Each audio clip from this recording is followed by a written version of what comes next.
Hi, everyone. Sorry about that. I'm Stacy. We're here live at Epic headquarters. You have to put up with me a little bit today. I have a bit of a cold. Thank you, PAX.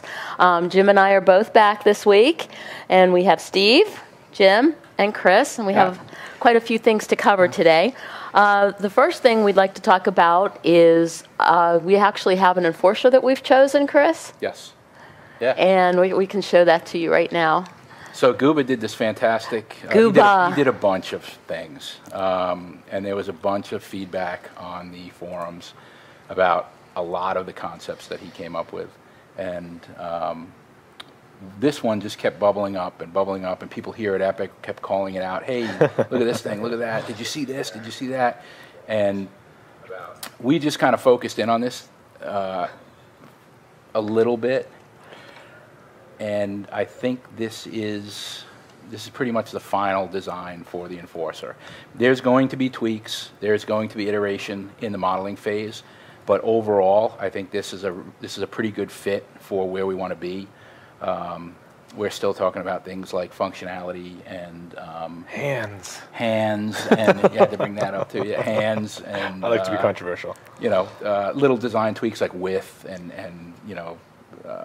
trigger guards, things like that. And this was one of those wow ones. Everybody was like, yeah, this is kind of like, it. you know, when you find a concept, generally there's a lot of struggle in the concept phase, and you kind of go back and forth and stuff, but if you're lucky enough, something really jumps out at you from the get-go, and you just kind of start iterating on that, and it really molds itself into what it wants to be.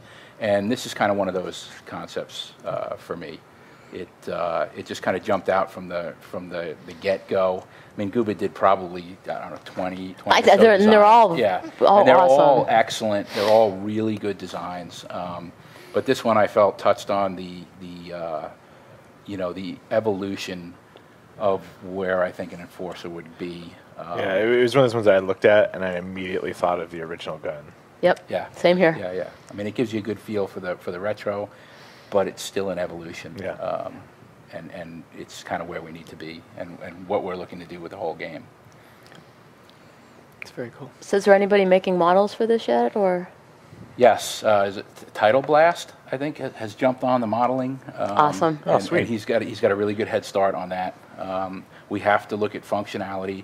There's a guy on there, Highband, who's bringing up some pretty good points on functionality. Some of the stuff is contentious, but the points that he's bringing up are valid. So we need to take a look at functionality and you know, where does the ammo eject? You know, how does this weapon look in the game? How do you hold it sideways? Double enforcers. And you know, how do you reload it? Things like that. How much functionality do we really want to put into this thing? You know, It looks fantastic. Yeah, I think so too. Clips coming out the side might be kind of cool if you're. I don't know if you guys have gotten to that point yet. The clips down. No, I mean the shells. I'm sorry, the shells. Yeah, he's got a little image. Yeah, I'd love to have a shell eject, and I'd love to have putting in the clip. So what we can use the putting the clip in animation for is when you spawn, you've got the spawn protection. It kind of gives you it can be timed to that, so you know that while it's putting in them, you can fire if you want. You can interrupt the animation, but that gives you how long you have of spawn protection. So it's cool. Very cool. It's a good gameplay cue.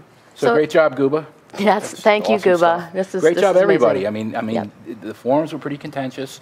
Everything was kind of kept civil, and I think we came out with a pretty good design. And this is the second weapon I thought we have a problem going, with that. Right? We've got some other back stuff and forth. That's right? not final yet. This is really the first final kind of overall design, and it's still a work in progress from the standpoint of, hey, let's now figure out what functionality is and stuff. Yeah. But this is pretty much what the enforcer is going to look like. It's a good starting point too, since it's your base weapon, so you know that every player is always going to see it every time they play, and that's it's good. It's a good start for the community to be involved with, and to be transparent with the steps that we take to bring it to life, as you will. Awesome. I just want to emphasize how important, Chris mentioned being civil on the forums. I mean, a lot of times you see people that make these posts that have very valid points, but it's overshadowed, and how people react to it is completely overshadowed by the tone of the post being so strident or negative or whatever, that people don't react to the actual valid issue being brought up, but rather to the tone. And that's, I think, really important. I mean, on a forum, it's even worse than person to person. It's really hard to judge where a person's coming from, their tone. So sure, a lot of people sound actually angry or insulting to the So really, trying to craft your post, because it gets in the way of you getting your point across if people are reacting to what they perceive to be the emotion or attitude and negativity in your post. So it's just something to keep in mind, because there's a lot of people with lots of great ideas, but it's really important.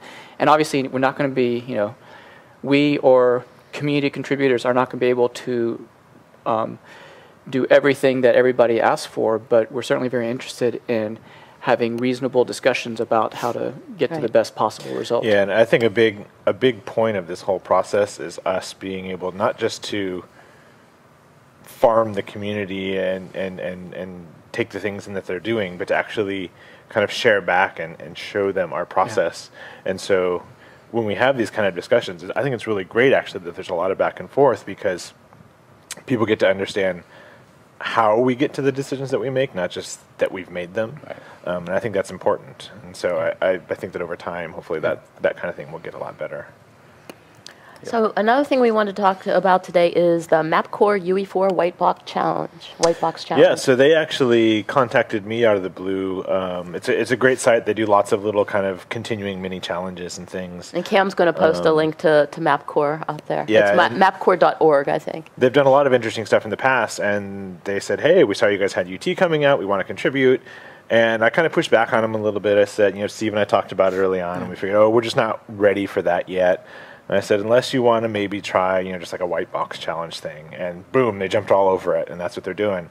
So I would encourage everybody to go to the site and check it out. It looks really cool.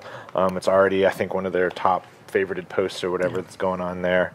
And it's pretty straightforward. It's make a gameplay shell undecorated for people to enjoy in the new UT. That's pretty much like the restrictions on it. Like, you don't need textures unless you want them. You don't need modeling unless you want to.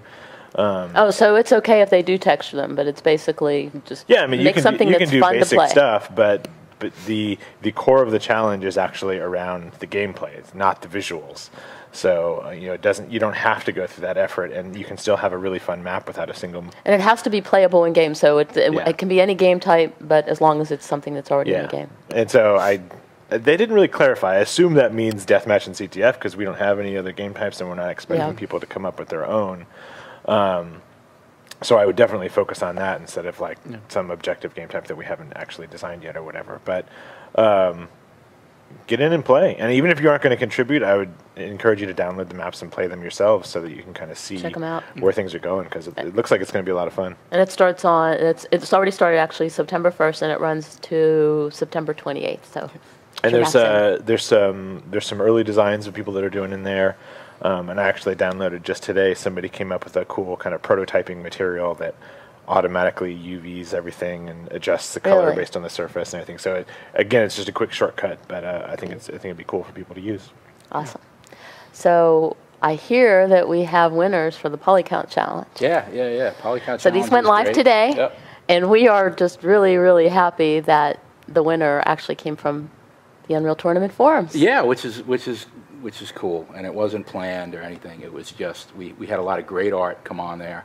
Gooba won first place. And there's that name again. Nice job, Gooba. Nice job, buddy. First place and overall. I mean, Polycount chose him as their grand prize winner as well, which was fantastic. So when I was out at PAX, one of the guys from Polycount came up to me and showed me the trophies. Oh yeah. And I got to hold them in my hand. They're about this big, palm size, and they're really cool. Awesome. And I looked at them and thought, wow, that looks like a flak shell. Yeah. that was my first thought as well, which is why I loved it. I thought it was perfect. I've already sent out emails to everybody, all the winners, and we had five winners, fifth place up to fifth place, and a ton of honorable mentions. There was so much good stuff. Yeah. It was you really even hard sent to them out to us. It was impossible to choose. Can we go through and just say something you liked about each of them? So the first one's up here. I just love the composition and the. It looks so UT. Yeah, a lot of the lighting effects. It looks UT, but it looks UT evolved, which is really what I like about it. It's futuristic. It's clean. It's not cluttered. You can clearly see and make out the types of geometry that are in there, the lighting, the composition. It's just he and Gooba, submitted a couple of images, but this one, I'm going to lose my voice, just really stood out to me as being the next UT. That's awesome. It's really cool. Yeah, I remember when you sent Chris early on compiled a list of the entries and sent them around the office, and I think everybody kind of hit on this image all at once. I think everybody. Like, boom, boom, boom. All right. Second place goes to, what is that? Citalet? Citalet. Yep, derelict facility. So awesome. I don't even know how to say You can click on Citalet. those images and they'll blow up too. Oh, nice. Yes. Which is kind of neat. This is so cool. So I love like the kind of wintry exterior flowing in. I like the color theory in this. I like the lighting. I like the geometry. I was showing this to some of the environment guys, and it's a little dark, but I think that's good. One of the other things we like about it is it shows our variety. Like we can have it's a good range. a light, kind of like going from the range of the concept art that I showed, the living concept, to what Gooba has, to something like this. I think we're going to need all kinds, a total range of color palettes and lighting and environment sets and things like that. Yeah, just going from cool to warm, Yeah, and light to yeah. dark. I don't know. There's a lot going on there. It's good. Yeah. When Chris set out his list, it was one of those things where I was looking at him, I was like, oh, God, I want to play that map. All right, third place. So This is LaFaust's. Yeah, this is LaFaust. This is just powerful simplicity. I really like the simplicity of this. It said UT to me. The color range is really special. I think there's something pretty cool there. Passing Thanks. down water for Chris. Thanks, Joe. Yeah. Losing his voice. It's not my fault, I Yeah. swear. Well, I'll keep going. Well, I'll be sick next week, and then it'll be. Yeah, well, I'll keep going until I get that catching my throat again. This one reminded me a lot of what was the UT 2003 map that had this kind of, it went into a center kind of arena room. I don't remember the name of it off the top of my head. And there was snow outside? I remember. No, I think it was like green underneath instead of the blue. But anyway, it reminded me very much of UT when I saw it. So Yeah, and I really like the color, the golden gradient down to that blue. I think is pretty sharp. And again, it's just a real simple composition, but it really spoke to me as an area that we could build and get away with in UT. yeah, there's some nice texture in UT there too. next, kind of. Anyway, all right. No, Yeah, you that's can not what I It's want. off screen. Yeah, there it is. There we go. There's the button I'm looking for. Dun, dun, dun. Fourth Oh, place. but I can't see names on here. I think that's Little Elvis. There we go. Fourth place, Yeah. Little Elvis. There you Fourth go. place, Little Elvis. Little Elvis. Again, I thought this was really interesting combination of kind of ancient ruin, using some alien technology, kind of that modern versus ancient stuff. I think the color palette's pretty interesting.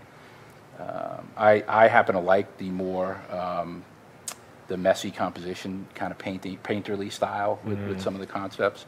It allows the imagination to kind of fill in the blanks and things like that. It's not so good for model builders, but for overall kind of mood pieces and Yeah, stuff, it's really it's great. pretty cool. And it gives you a real idea of the atmosphere and the mood for an area like this. And I think it's pretty sharp. Yeah, I like the addition of just a little hint of foliage on the top Yeah, too, yeah, like yeah. bringing that natural into. There these were a kind lot of scenes always is UT that. 2004 and UT3 maps that had the I always make foliage fun coming of in. Nick Donaldson because everything he built ever has water in it because that's just like his organic thing is water. You always need that little touch in there. I think. Yeah. Very nice. All right. And last And one. I think this last one is Griffin, if I'm not mistaken. Fifth Yep. place. Yep, Griffin. Griffin. Lifted.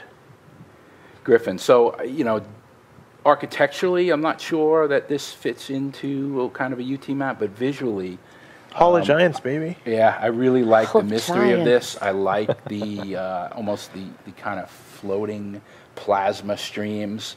I see the body in there, and it looks like this guy's about to shoot somebody kind of going up through that tunnel.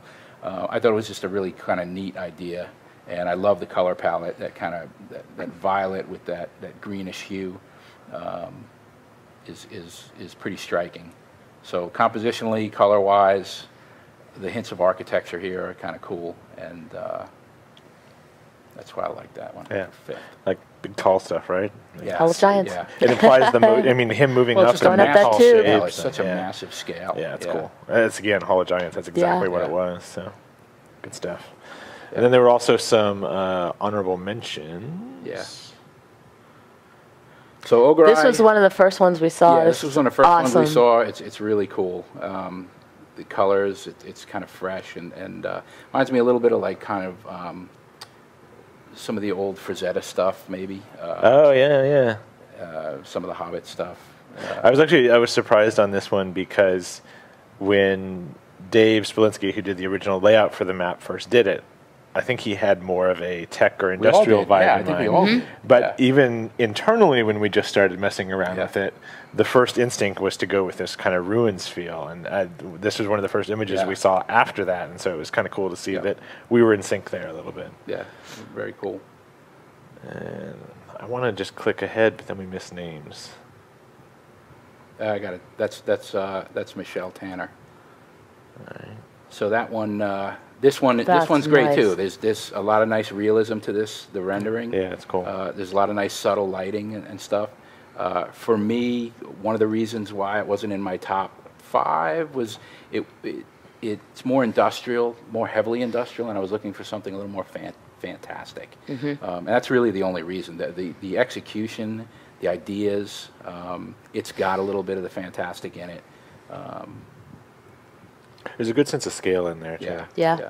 And all of these images, we're going to be printing an art book at some point, and all of these images, even the honorable mentions, will get credit and will be in the art book. You know, Awesome. I like this one too. I mean, that's why this was so hard. There was some really great imagery here. Is this another honorable? Yeah. Who's this guy? I forget his name. This is starts with an S, right? Nope. This is Chiengart. I don't know how you say that. Jcheongart. This one, Beautiful. I love the colors in this. Yeah. I think there's some really This striking is kind of like an color theory Egyptian in here. sanctuary. Yeah. Oh, you can't say that word. This is beautiful. Yeah. I'm sorry. It's I cool. see It's- hieroglyphics in there. Yeah, So. so do I. I mean, it's cool. It's ancient, but you could see the kind of techiness, the techie flow in there. There's kind of fluorescent lights This down is- towards the oh, middle this and is stuff. so awesome. And, I love this. You know, the colors are just beautiful. So yeah. It says UC2 written all over it. It's Yeah, great. yeah, Looks yeah. great. Yeah. The next one's by Razzle Dazzle Root Beer. I saw that. And so, you know what, yeah, Razzle Dazzle Root Beer. This image, too, I just like the color and the mood of this piece.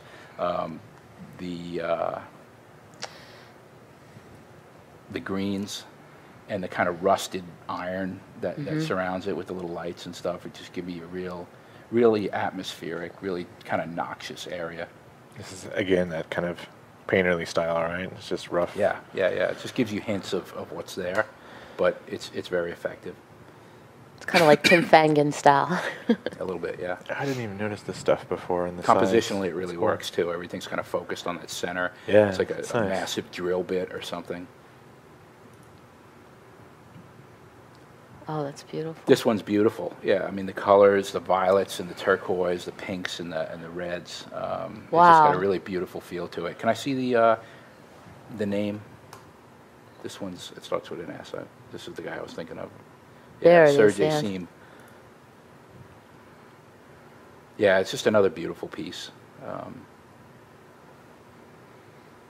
This I is love the color. almost like the Izanagi stuff too. Like Right. almost. Right. I mean that's kind of what it reminds That's me good. of. It's a lot good. of It's a that. good Yeah. hint to Yep.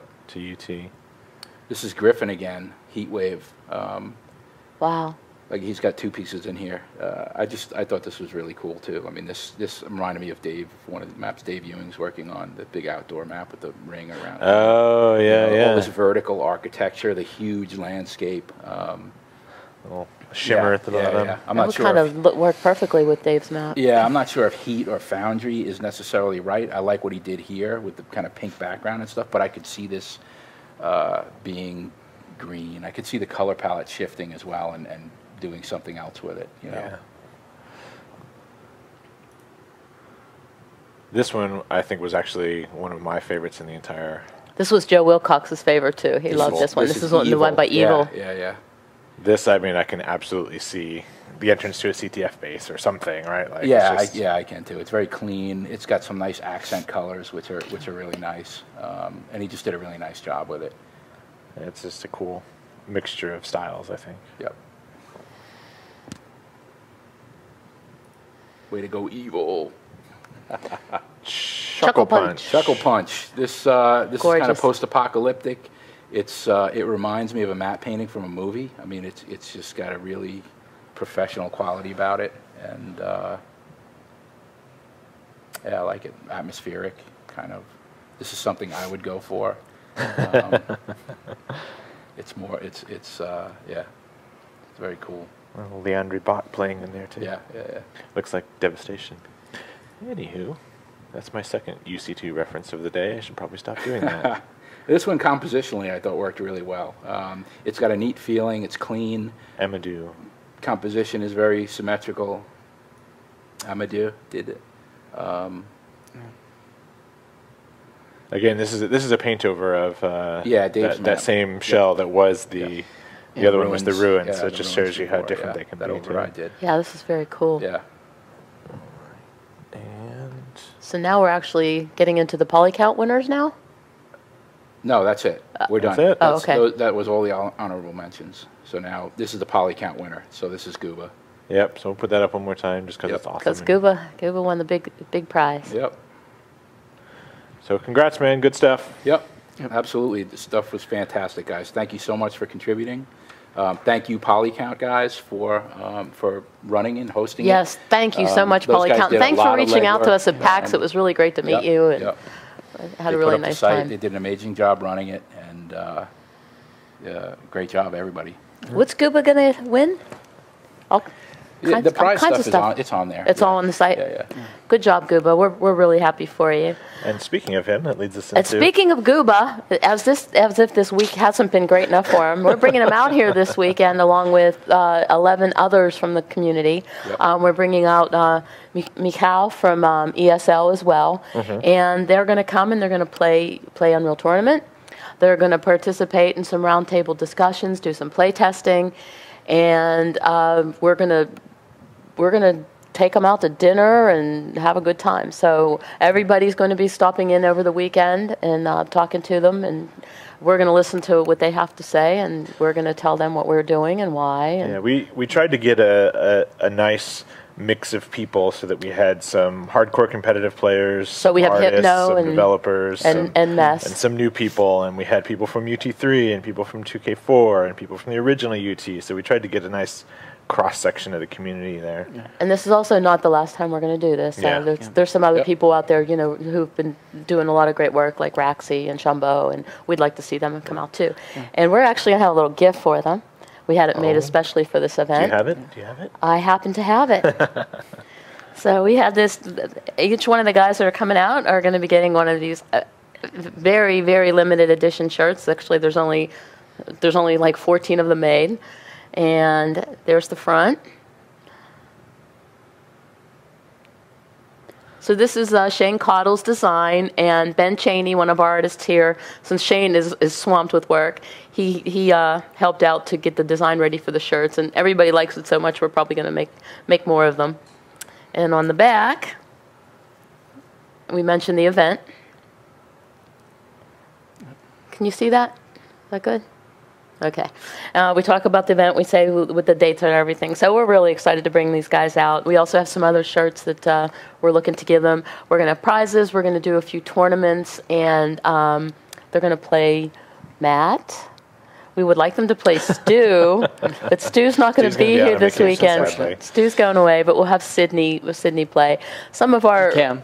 And Cam. Yeah. Some of our better players. So if they can beat them, they'll walk away with some really cool prizes thanks to Logitech. And what else are we going to be doing? I think the thing I'm most looking forward to actually is getting the roundtable conversations and getting feedback. And I would love to actually, I didn't even talk to you about this yet. I would love to compile all that and then actually put it in the forums and kind of transfer it into a bigger conversation so we can. So they're going to be doing like a regular play test too, and you know the QA guys are going to be in there taking notes and listening to what they have to say. Yeah, we want to expose them to our internal process so people get a better understanding of what we're doing. And so this won't be the forums where they can insult, because Perna will be there. just saying. And Cam will be there too, so you'll understand that when you see Cam. So we're going to try to stream as much of it as we can. Cam says you will never see me. We're gonna stream, and we're going to be filming some of it so everybody can see what happened and how it went along. So we're really excited to have everybody here. So would you guys want to take a few questions from? Sure. Okay. Let's see here. Okay, if you guys want to ask questions. Oh, look, Mark Rain's here again. Is it the real Mark Rain this time? Just a Mark Rain. just a Mark Rain. So if you want to ask a question, if you can put your question in big capital letters, put question. Let's see if we have any that I have missed here. Okay. Somebody, Great Emerald was talking about Shane Cottle. By the way, everyone wanted one of those shirts. So. Yeah, everybody's saying they're going to make their own. So. Well, hopefully eventually we'll. Eventually we will be putting this design in the store. That's the idea anyway. So. Yeah, and if just in case to clarify, if anybody doesn't know who Shane is, he's artist / designer / art director dude from way back in the original. Right now he's Unreal working on UT mobile. Phase. Yeah, he's worked on everything we've ever done. I think as a company as Epic, he was one of the original crew. So he's just fantastic. So Toxic is asking, will there be any type of early access? There is basically early access right now. It's not the easiest thing to find in the world, but if you go to our forums and in the, I think it's a general discussion, there's instructions on how you can download the game and play right now. Yeah. So let's see.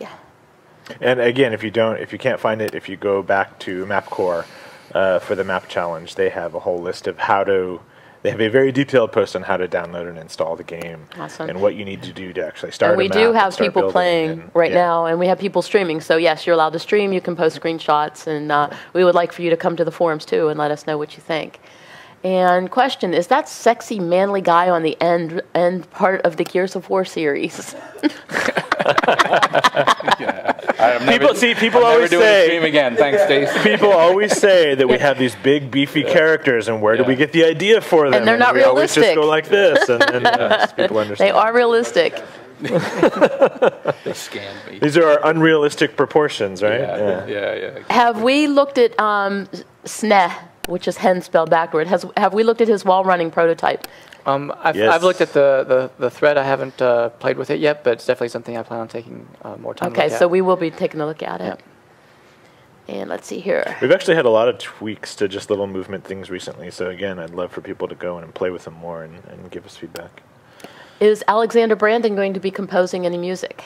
I have been talking to him back and forth several times.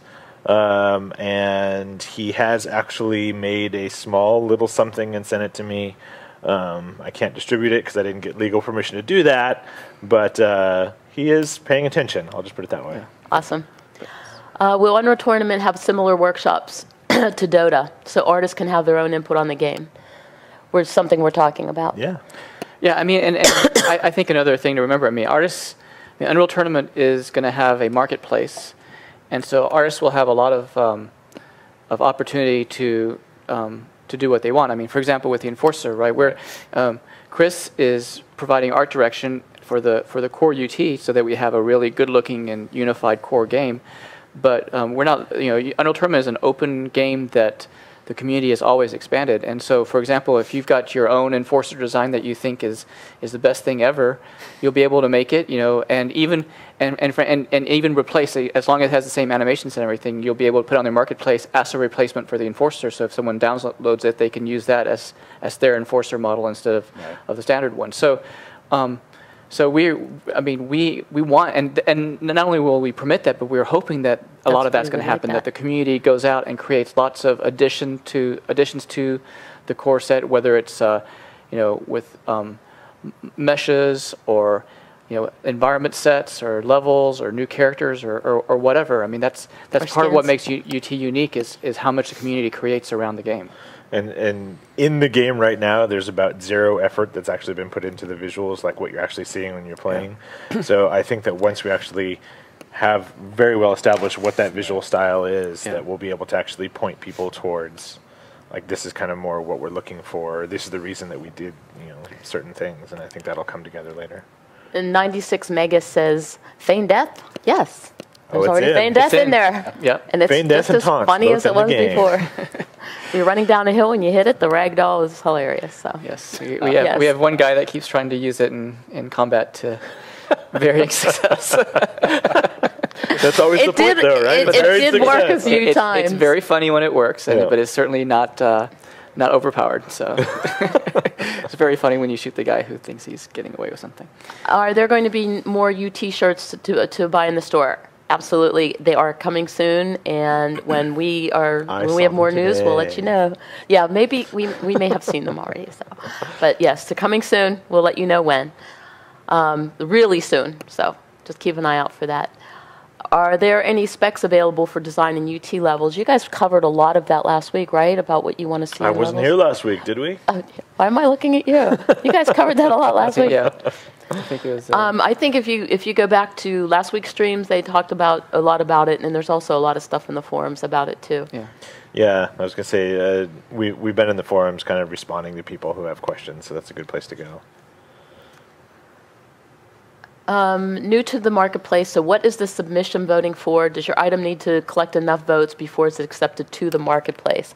Really good question. Well, first of all, the marketplace does not exist yet. So, I mean, that's something that's being worked on, but it's not there yet. It's like right now.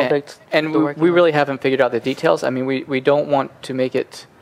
We obviously, I think it's very important to have some level of curation to make sure that it's good quality stuff that's on the marketplace, and that the best quality stuff is most visible, but we also don't want to limit it. We want this to be the way that everybody gets all the different kinds of UT content they want. So yeah, because that's just to clarify, there is a UE4 marketplace where you can go and download.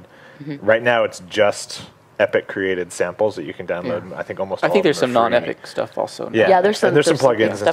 But point today. being, this is going to expand into a thing where the UT you will be able to marketplace post your stuff and is a separate share or sell it. It's a separate Unreal Tournament specific marketplace that'll be somewhat similar. Like we use the same underlying back end as the engine marketplace, but will be designed for and built around UT, and we'll figure out our own. Have to make our own decisions about how we manage it.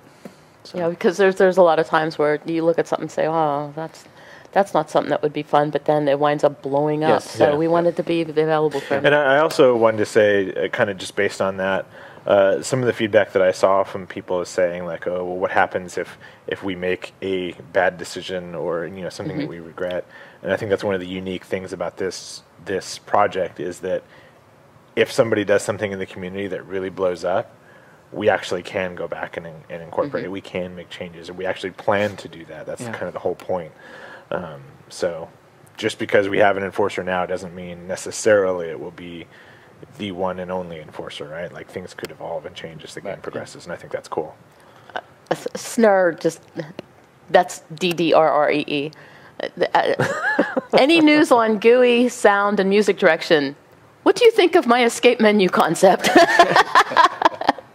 So awesome. In terms of HUD and GUI, Joe Wilcox has been working on a lot of that, and we do have, I think we've started a little bit of art direction there. Joe has been poking me to give him feedback. Yeah, mainly we've just been looking at functionality as opposed to art, but I mean, obviously there's a tie between the two, so we've been going there. And in terms of sound design stuff, I have been talking to a couple people.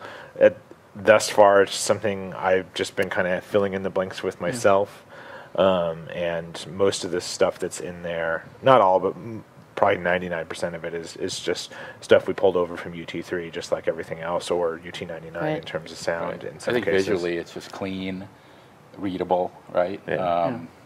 And modern is kind of what we're looking for. Well, I've been working on a HUD design with Joe, and there's other ones out there that are actually really good too. Yeah, so yeah, I think it's coming along. And a lot of that is good too. I just think it, a little massaging here and there, but I just haven't had time to comment on it. And a lot of it also depends on where we end up going with, stats and, Yeah. Right. and spectator mode and all this other stuff. And it all kind of ties together for the big picture of the game. So it'll change and evolve like everything else. Okay, and let's see here. Any news on Jira? Yes. Why are you looking at me, Steve? Well, I'm not looking at you. We're all looking at each other because there on is Jira, news. There is news. I mean, we're going to be working next week on getting our internal Jira database set up. Because that comes first. We have to get it And internally and then first. and once we do that, we're going to be figuring out as quickly as we can how we can get the QA process. I mean, certainly now it's become clear on the forums that it's barely manageable, the volume of feedback, of bug feedback and stuff, and so getting that corralled and organized, and certainly that's something we'll be looking for some help from the community in doing that will be very helpful. And our goal also is to make our Jira database visible to the public so people can see what things we're thinking about working on, as well as we'll figure out how do we get bugs from the public into the database. But coming very soon, I hope. And that was Blood Tide. And Tidal Blast would like to know, what is the future of Sprint? He put it Sprint in capital letters. I was thinking, why would we be worried about the phone? Is that a judgment call to be made? So, I mean, Sprint to me, I guess right now we're not really thinking a whole lot about Sprint. Sprint wasn't meant to be a hugely game-changing, especially not during combat feature. It was just meant to be something that added added a little bit more choice to the game. I mean, our goal with this is to have in certain situations give people more interesting decisions to make. The idea that you can take the chance, especially on an uphill, of just basically running forward with a little bit of strafing instead of, you can't really use dodge going up there, so it gives you some and move forward. So it gives you a couple more places to make decisions. We certainly don't expect it to be something that people use heavily during combat. It's more of a traversal mechanism, and frankly, from that point of view, for us, we feel like it's working pretty well. It's not. I don't want to turn into something that has a lot more impact on the game. It's not replacing anything else. So I don't know if people are unhappy with Sprint, whether they think it's that because we have Sprint, we're not doing something else. There's nothing else that we would change if we didn't have Sprint. Yeah. I mean, it did add a little bit more flavor, I shall say, to the Impact Hammer gameplay. But Yeah. I think that the real tell will be once we have some bigger CTF maps and eventually some vehicle maps, and that's when it'll really start to matter. But I think, as Steve mentioned, our goal isn't to dramatically change the way you play UT. It's just to give you different options for doing that. So. Okay. That's the same for Zios asked the about the marketplace. Really, this is a question I don't think we know yet. Is it going to be built directly into the game, or is it going to be a separate application? It's going to be a separate. I mean, it's going to be part of the. We're going to have a launcher for the game that includes that will include the marketplace. Probably eventually will be also include a server browser, so you don't have to. You can figure out where you want to play before you actually open up the whole game and things like that. We still have to figure all that out, but the marketplace will be integrated into that. But it'll be that all will be pretty tightly integrated between the game. So, we'll have things, for example, that's probably eventually how we'll handle a lot of redirect is if you go to a server and it's got a map you don't have, but it's available on the marketplace, it'll open up the marketplace for you and say, do you want to download this map, and let you download it from the marketplace and jump back into the server and things like that. But marketplace is still something we're more talking about than actually doing right now. So. Will UT4 support emoji in chat? I can see little kitties and pumpkins flying up in the game. I don't know about that. Wow. Are we working on redirect at all? So long-term marketplace is our goal. We've been talking about it recently about what is our temporary solution. I know there's guys in the community, actually Raxi contacted me that they were trying to do something. So I haven't had a chance to talk to Pete, but I'm not sure whether we have a solution that we can use temporarily, or we want to use theirs or let them do theirs. But yeah, we understand. I mean, that's something we want to solve. So but we haven't got the answer right now. And Noob asked a noob question. Is it going to be pay to win? I think you need to go back and look at the announcement. The game is Yes, free. Free. We aren't going to be. I mean, we're No going to let microtrans? we're going to let community developers sell additions to Unreal Tournament on the marketplace, but those won't be things that are part. I mean, if you go play, I mean, those will not be things that have an impact on your success level. There will be things like mods or additional maps or characters or whatever you want to add on. People will also be able to give those away if they want. But the game that we're making, what Epic is making, is going to be free. We're not a free-to-play game, a free game. Free. Sir Briz would like to know, and he used highlighting, which is, wow, I never saw that in Twitch chat before. Can you please ask Steve, Jim, sorry Chris, if they've seen the discussion about single tap dodge, and if single tap dodge should be better than double tap dodge? Yeah, so I guess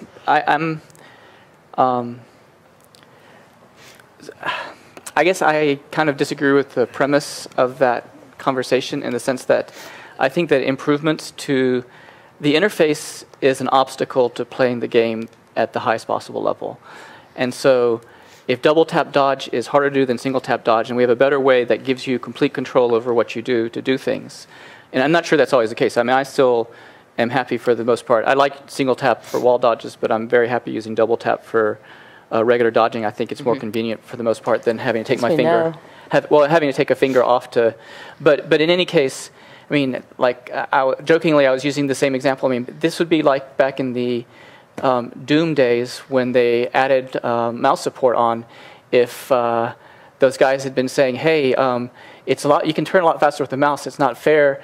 What about all these expert players that are really good at using the keyboard? We need to slow down mouse turning so that it's not an advantage compared to keyboard use. I mean, if single tap dodging is a better way to do it, I mean, it just is going to allow people's the maximum skill level of what you can do in the game get better. Yeah, I think the point behind it was to add a little bit more accessibility to the more kind of advanced moves, because there's kind of a skill ceiling that I think the quote unquote the average player will hit. And never surpass that. And so by making some of those systems more accessible, we bring more people into that competitive range, which I think is only good for the game. Because the super high skill player will still be able to outplay them, will still be able to play at that kind of higher competitive level, and it just brings everybody up a little bit. I think I would say, I think separate from accessibility, because I mean, that's one thing, is it making it more easier for people to learn how to do this move or to be successful at this move. But I think that at any range, I think at the highest expert levels, if we can come up with a superior input method that still gives you complete control, then those expert players will be able to play at an even higher level. It will actually increase the skill range because now it's going to be, now that these guys can do this. I mean, this game's not about finger dexterity. It's about understanding how and when to do different kinds of movement, how to take advantage of the level geometry. And now, I mean, guys will be able to pull off even crazier combinations because it's easier to pull off those combinations. I'll take one last question. Neural Fraud would like to says, with Quake Live seeing new updates and features bringing more modern themes to the game, do you envision seeing UT4 being such an example of a long-term supported title? I think, that's what we've said over and over. That's the whole goal. Yep. Yeah, absolutely. Yeah, and that's really cool too. I mean, they're doing all kinds of crazy things over there. So yeah, that would be awesome to see this 5 years from now. And hello to Chumbo, who jumped in the stream, and to Teddy. And okay, I think that's about it. Make sure you stop by the Unreal Engine stream tomorrow, twitch.tv/Unreal Engine. I think they're going to be talking about the marketplace. Oh, nice. And one thing that I forgot to talk about today that we will bring up next week is when Jim and I were out at PAX, we talked to the guys from Twitch. Plus, we had a whole bunch of people come up and ask us about UT, which was really awesome. Yeah, I did. I mean, I've been out at GDC and Gamescom and PAX and PAX East and LAN parties and all this other stuff. So I absolutely wanted to just give a quick shout out to everybody who showed up and kind of showed their support for UT. Even when the booth itself was supposed to be about just straight up UE4, Yeah. we drove a lot of traffic, and it was good to was meet a lot of really- the it community. was really and cool. say. So hi to Every everyone time who I was came there. back to the booth, they told me, they said, someone was here looking for you. Yep. So it was really awesome. So, That's cool. all right, everyone, we'll see you next week. Thank you very much. If you have Thanks. any questions, jump into the forums. Thank you.